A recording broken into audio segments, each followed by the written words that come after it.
Barbie has been around since like forever. I mean, I think it's a money-making factory. People underestimate just how big Barbie is. You have dolls, you have movies, to apparel, and now there's even a live action coming out in July, which I'm kind of excited about. It's definitely a megacorp force to be dealt with. The creator, Ruth Handler, created the famous doll in 1959 after being inspired by another German doll, Bild Lilly. She then named Barbie in honor of her daughter's name, Barbara. Now, I can say they monopolized the doll market for a long time. You know, before the famous Bratz and Barbie war started. Yes, there was a war. Basically, Mattel, the owner of Barbie, sued the guy that created Bratz, who used to work at Mattel, then ditched them and sold his creation to MGA, and Mattel was not having this. They were mad. So Mattel sued him and MGA. I don't know, it was a mess. And to this day, they are still at each other's throats. There's a bunch of vids that go into depth about this feud, so I recommend watching them. Anyways, Mattel sat down one day in 1984, pondering about how else they can squeeze money out of their product,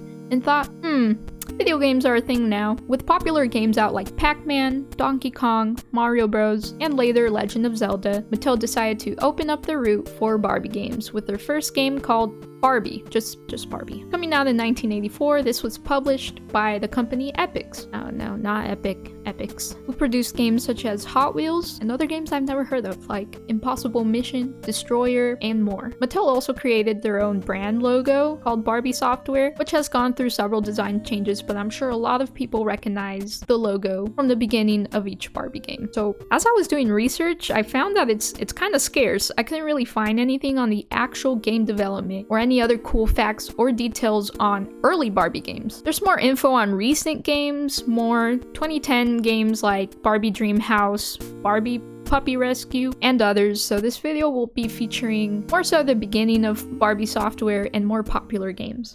Alright, Barbie 1984. I've never played it obviously, but I watched the gameplay of it and tell me why it gave me hints of FNAF minigames. Just hints. The premise of the game is basic to say the least, and I've even read some people saying it's patronizing, but you know, to each their own. The game is basically Ken repeatedly calling Barbie to go on different dates, where each time Barbie drives to the boutique freaking 50 times to get a new outfit. It cracks me up how Ken says, "See you in an hour," like 50 times. Sounds like fun. Great. See you in an hour. Sounds like fun. Great. See you in an hour. So he invites her to a pool party, a picnic, another pool party, then the gym, tennis, prom, and dinner. So I really like the music. It's a 8-bit banger.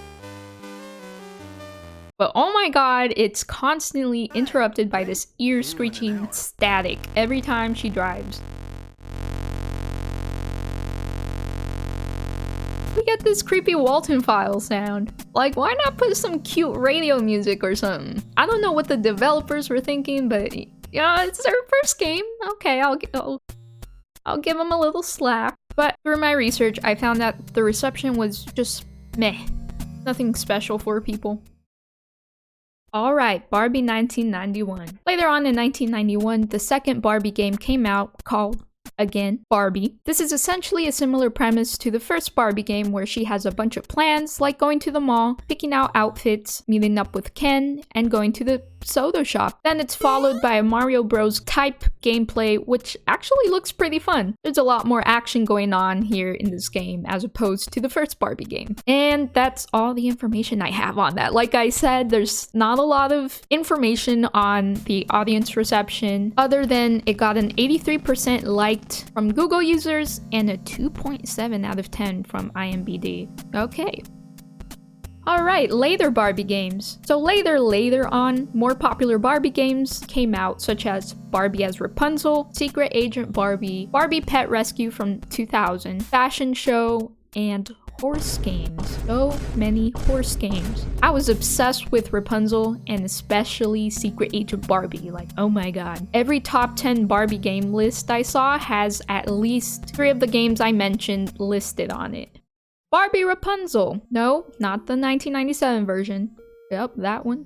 It's a game where Rapunzel and Prince Stefan decide to host a masquerade ball, but didn't invite the evil witch Gothel. Literally, the conflict is caused from Gothel being salty for not being invited. And like, having a major case of FOMO, I guess. She curses the castle by uglifying it and turning Prince Stefan into stone. The goal is to restore the castle by bringing it back to life. Essentially, the player can customize it to their liking. They also look for Princess Stefan missing crown jewels, and towards the end of the game, they get through a maze to save Prince Stefan. To where then, once everything is all fixed, the player can dress up Repunzel for the masquerade. So, you know, as weak as the premise was, 8-year-old me was obsessed with replaying it to try every possible customization option. And I enjoyed the only action-filled part of going through the maze, which, I gotta be honest, was oddly unsettling, uncanny even, like it gave me backroom vibes. Anyways, it was colorful, and I can understand why 8-year-old me and a lot of others would be attracted to all the bright, pretty decorations, the paintings, the dresses. So, a lot of people agree this was one of their top childhood games. Okay, let's talk about one of my favorites, Secret Agent Barbie. Secret Agent Barbie was released in 2001. Also, come on, it had the coolest intro. It had banger music, like, listen to this.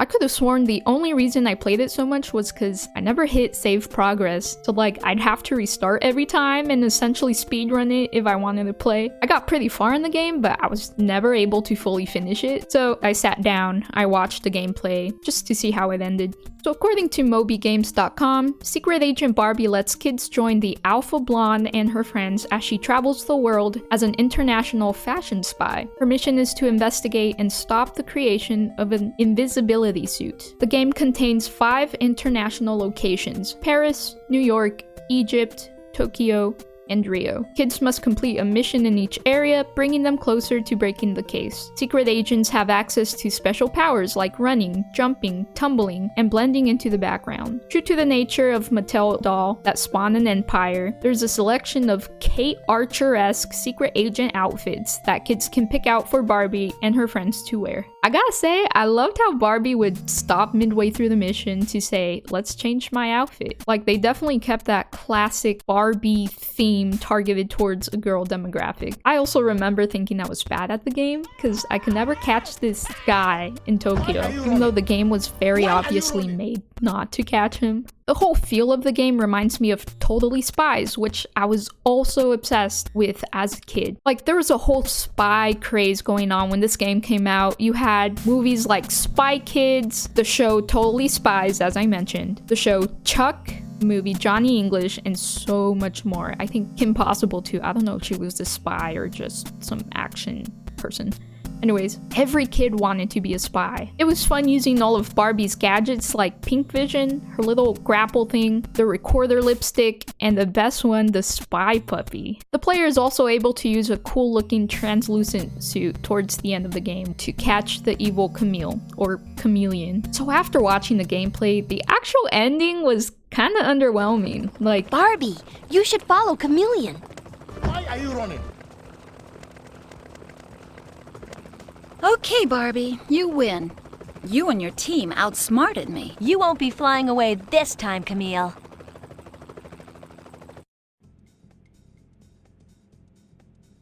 Well, guys, we did it.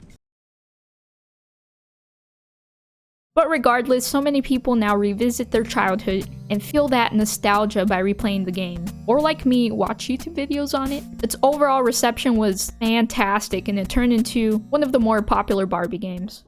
Barbie and the Magic of Pegasus game. There's something attractive about horse riding in games, especially to a younger audience. I mean, when I played Legend of Zelda Twilight Princess, kinda one of my favorite parts was just riding the horse. Anyways, Mattel definitely took advantage of this by making like 200 horse games, one of them being Magic of Pegasus. Made in 2005, the game essentially follows the plot of the movie. According to BarbieFandom.com, the player takes off on a magical quest with Annika and her sister Brietta, a flying horse. The evil wizard Wenlock has cast cast a spell, turning everyone in the kingdom to stone. Join Annika and Brietta, a magical winged horse, on a fantastic adventure to search for the magical wand of light, the only thing that could break the spell. Play fun games and solve challenging puzzles as you journey through horror enchanting locations in search of clues. It's up to you to find Wenlock and save the kingdom from his evil spell. This is a random thought, but I kind of find it funny how everyone and their mamas have the same hairstyles, even the horse. I assume it's to help simplify the development, since hair in movies and games can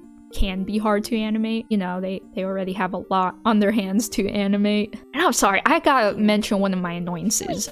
In general, I can't stand baby animal sidekicks in movies and games. I'm sorry, but this little polar bear only causes issues. Like, I think in the movie, bad things only happen because of her. I'd have to rewatch the movie, low-key. I barely remember. Also, the ice skating scene just reminded me of Mario Kart.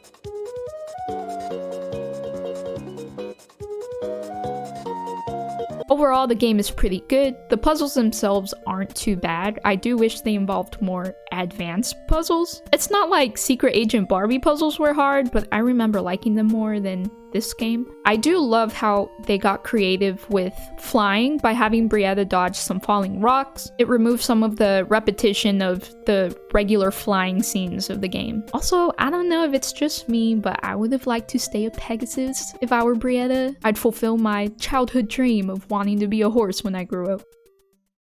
Princess and the Pauper game. This is another game I didn't grow up with, but I was obsessed with the movie. According to BarbieFandom.com, in her new adventure, Barbie takes on two roles, Erica and Princess Annalise. Based on the classic story, The Prince and the Pauper, this game follows Erica as she tries to prove that she's worthy to become crowned queen. With the help of Princess Annalise, you must help Erica move through the game's unique environments and settings, the village, castle, and forest, so that she's fully prepared for the coronation ceremony and her role as queen. Showcase Erica's best qualities by helping villagers, solving puzzles, and completing creative tasks. So I guess this game is more of a sequel than anything. Now I gotta admit, watching this gameplay was kind of a drag. This is more of a subjective opinion, but the game is just puzzles and decorating. There's no action. You barely see Princess Annalise, which makes sense because she's not the one getting coronated. But I don't know, I would have liked to see the game balance out both their screen times. The singing was a bit awkward, to be honest.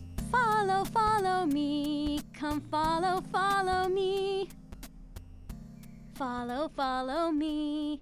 Follow, follow me.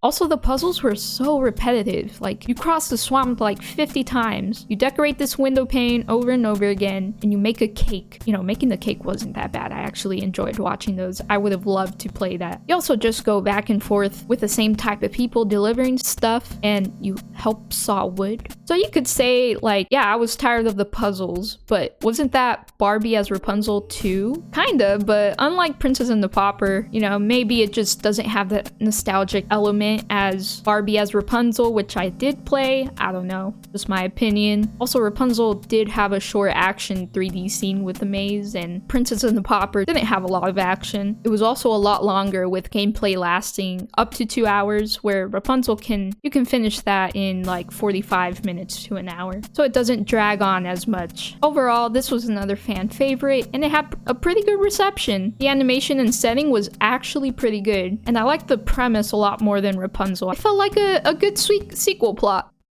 Alright, Barbie Riding Club. This was an older Mattel game which came out in 1998. According to the back of the case description, the player can choose and name their very own horse. They can feed, groom, saddle up their horse as they get ready to take on the trails, ride and jump their way through the hills and trails of the Secret Valley, race against Christy and Teresa on their favorite horse, explore every new trail to find hidden paths and surprises. They can even follow the legend of a mysterious wild horse that roams free in their valley. So this game had a bit more information on the reception. People loved it. It took #1 on PC Data's computer game sales ranking in its opening week. It debuted on the monthly charts in 2nd place for November 1998, a position held in December. By the end of the year, its sales in the United States had total 288,381 units for revenues to $9 million. This made it the country's 14th best-selling computer game in 1998. That's insane. I gotta admit, for a 1998 game and being 3D, it's impressive how good it looks and plays. Like, it looks better than Secret Agent Barbie and Pegasus. It's colorful, the story is actually pretty good. I'm almost sad I didn't play this as a kid, because I gotta admit, yeah, I was a horse girl, and considering I had a bunch of horse games downloaded on my mom's iPad growing up, I know I would have loved this game. One of my favorite parts of researching this was the comments under YouTube videos. You know, they say nostalgia's a drug, and I definitely get it. This person got chills when Barbie pulled the sunflower bushes apart and found Sky Racer in her full. Man, like, I could see why 8-year-old me would feel the same. There's a few other comments. Barbie Pet Rescue. Coming out in 2000, Barbie has her very own pet rescue center in Green Arbor Park, and she needs an assistant. It's springtime and baby animals are everywhere. Barbie and her little sister Stacy have their hands full, so the player is there to help care for and play with the animals at the center. They can also go with Barbie on exciting rescue missions through Green Arbor Community Playground, Hideaway Hollow Garden, and Whisper Grove Farm as they search for lost puppies, kittens, bunnies, and more. Also, there's a mystery involving the park itself that you're supposed to solve. Again, this is one of people's top games. Dude, this game came out in 2000 and look how good it looks. Like, look at this cat. My jaw absolutely dropped. Again, it's better than Secret Agent Barbie in that aspect. And honestly, better than what a lot of other 2000 games look like. Mattel definitely put their whole hearts into this game, and it's no wonder why it's people's top favorite games. So that's really all I have. I wanted to cover some of the more popular Barbie games. I can make another video covering some more, so if you have any other favorite Barbie games, let me know. Anyways, they say nostalgia is a drug, and I definitely get it. I'm sure everyone gets it. When people remember moments from days gone by, it's a comfortable place, a place of cherished memories of simpler times. Like, sometimes it brings people to tears. It's also a social moment where others can bond over sharing the same feeling. And with all of these Barbie games we talked about, I've seen a big community of Barbie lovers. And you know, as a part of that community, it was fun revisiting these games from my childhood. Also, I didn't even touch on web browser Barbie games in this video. They are also a huge part of my childhood. So let me know if you want me to make a vid on it. So that's all I have, guys. Thank you for watching. I'll see you next time. Bye.